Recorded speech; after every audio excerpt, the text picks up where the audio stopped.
Good afternoon, everyone. Nandito si Inday, Vice President Sara Duterte, President Gloria Macapagal Arroyo, House Speaker Martin Romualdez, members of the Cabinet, and of course, she just stuck her tongue out at me. Our First Lady, Luis Araneta Marcos, Representative Antonino Calixto, and Mayor Imelda Calixto Rubiano, the commanders of the Armed Forces of the Philippines, Chief of Staff, Lieutenant General Bartolome Bacaro, and the PNP, Police Chief General June Asurin, fellow workers in public service, ladies and gentlemen, magandang hapon po sa inyong lahat. Ako ngayon ay tutungo sa Bangkok, sa Thailand, sa pag-anyaya ng His Excellency Prayut Chan-o-cha, Prime Minister of Thailand. I am going to attend the 29th Asia-Pacific Economic Cooperation, or APEC. Ito yung Economic Leaders Meeting. It will be an honor for me to represent the Philippines at the APEC. APEC remains to be one of the prime platforms to engage the economies of the Asia-Pacific region. The importance of this region to us and to the rest of the world cannot be overstated.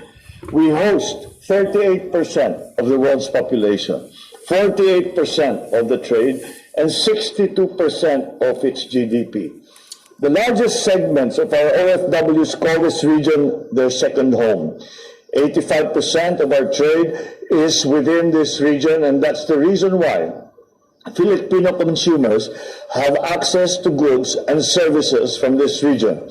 But more importantly, our farmers, our laborers, our businessmen, and most importantly, our MSMEs are able to export their goods and services to the economies in this region.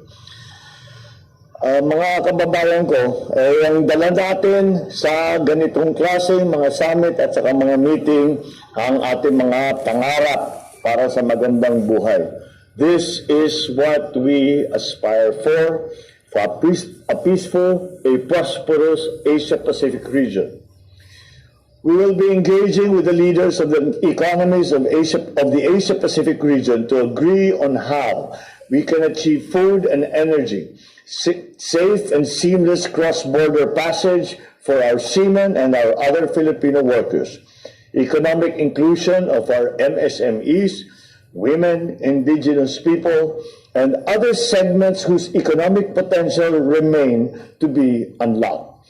Digitalization and our participation in the digital economy, and the connectivity that must be achieved if we are going to take full advantage of that digitalization, sustainable development, and of course, that existential problem that we all face, the climate change crisis.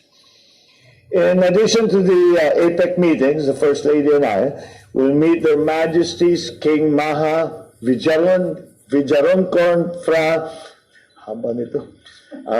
Vajira Klao Chayan Yuha. I hope I pronounced that properly. And Queen Sutida Pacharasuta Pimonla, who graciously granted a royal audience to the APEC leaders and their spouses. I will meet, of course, with Thai business leaders on the APEC sidelines to invite investments and seek business opportunities to promote the Philippines, our economic agenda, and our exports. And I'm participating in panel discussions on the global economy and the future of APEC among select APEC leaders invited to speak at the annual gathering of top CEOs from across the region. There will be bilateral meetings, which at present we are still finalizing with other economic leaders, both private and heads of states, to discuss strengthening diplomatic relations and economic cooperation. As this will be my first trip to Thailand since I assumed the presidency, I will take the opportunity to meet all our kababayans there.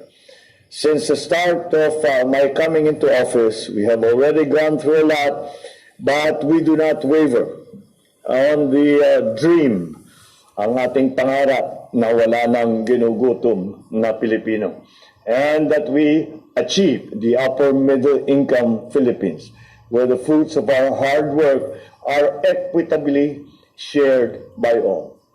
I hope to build upon the discussions that we had during the ASEAN Summit. There were many, as I mentioned when I first arrived from Cambodia, from Phnom Penh. It is very clear that there are many areas of consensus between our countries in the Asia-Pacific, Indo-Pacific region.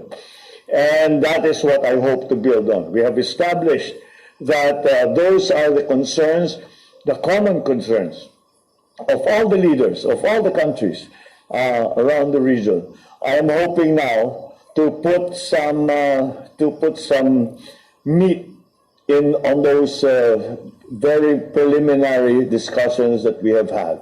I believe that that is also what the other leaders are intending to do, and I hope to report good progress when I come back from Bangkok. Thank you very much. Mabuhay kayong lahat.